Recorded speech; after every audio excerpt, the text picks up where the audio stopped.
He knocked me over. I landed on the dog bowl.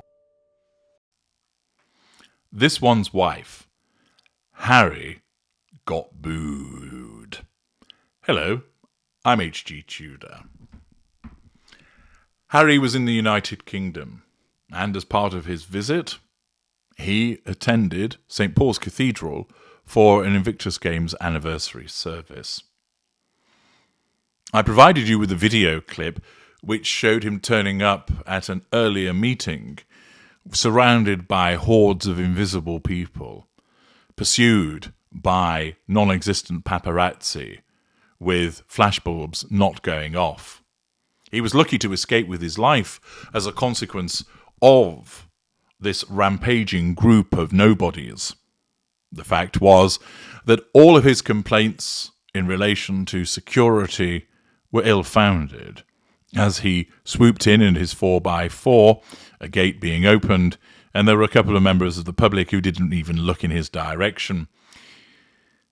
There were no masses at the gates, no barbarians trying to break it down, no hordes of middle-aged women ready to throw tomatoes, no people there booing him or running after him saying, "Get the ginger, burn his pubes." None of that whatsoever. Indeed, it will have irritated him to find that nobody showed any interest of turning up at the first location that he drove to. And as you saw from the footage, he emerged to relative silence. Oh dear. In case you missed that footage, here it is again for your information.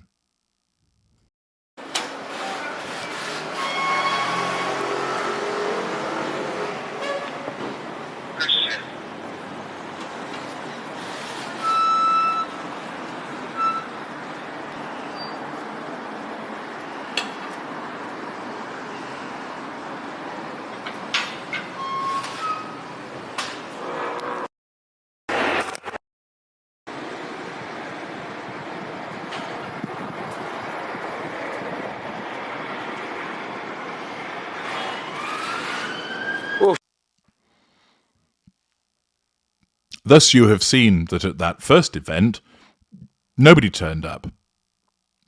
There was no harassment of Harry, no haranguing him, no security concerns evident whatsoever.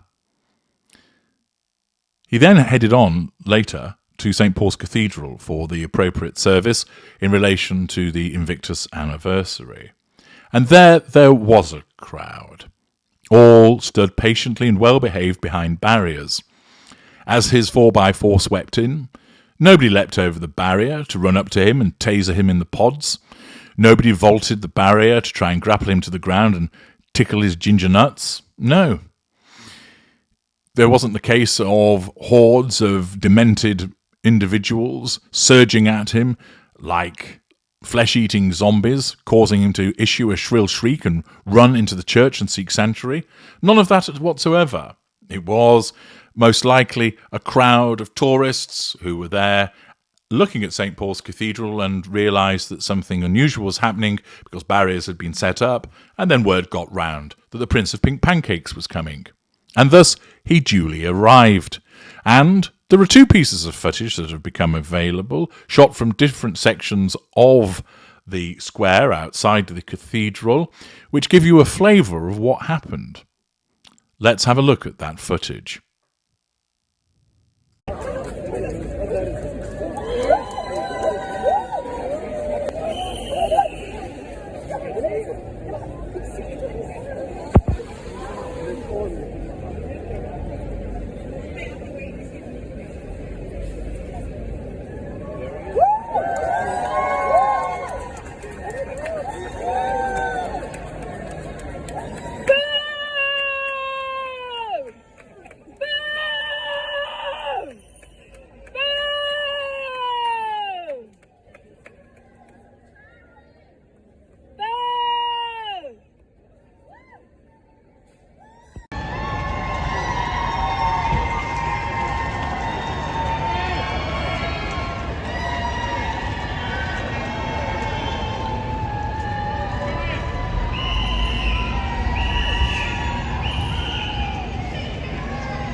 There you have it.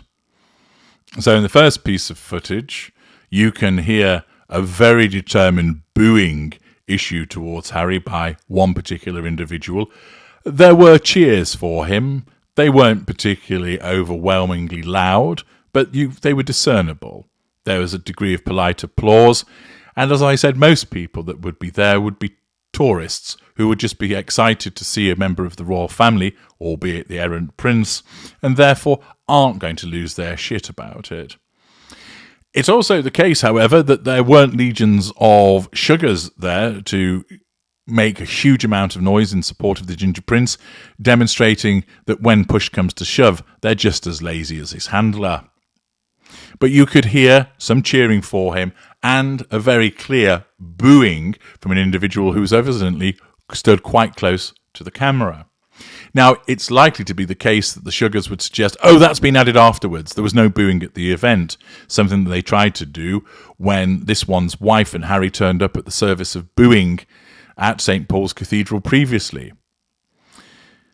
However, the second piece of footage, shot from a different section of the square, enables you to hear the vigorous booing, albeit less noisy, because that particular camera was a further distance away from the booer.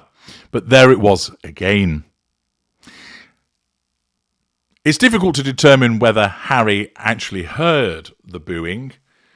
He was probably just desperate to get inside, anticipating that there might be some noises of disapproval sent in his direction. And from the pictures, it did appear that he had something of a sheepish grin, perhaps denoting that he had heard the fact that he had been on the receiving end of some booing. Nevertheless, he wasn't surrounded by hordes of people providing him with support, and nor did he receive a massive booing that you might have expected. There was clearly one individual who was determined to make her feelings known by booing loudly and in a sustained manner.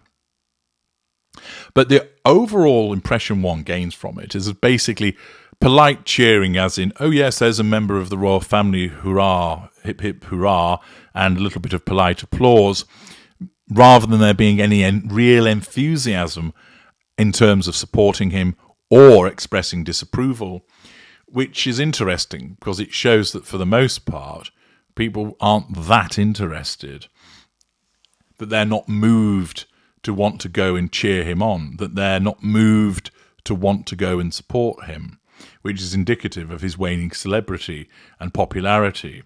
It used to be the case that there were far more people that would be interested in meeting him and would be far more enthusiastic about spending time chatting to him. There were crowds, no doubt about it, but as I explained, they're probably just tourists who are in the area rather than genuine supporters, because the numbers of the sugars aren't as great as people would suggest. But Harry was booed, and you could hear it, although it was only one person, and one suspects he may well have been able to hear it as well, reminding him of the fact that he's nowhere near as popular as he once was. I'm H.G. Tudor. Thank you for watching.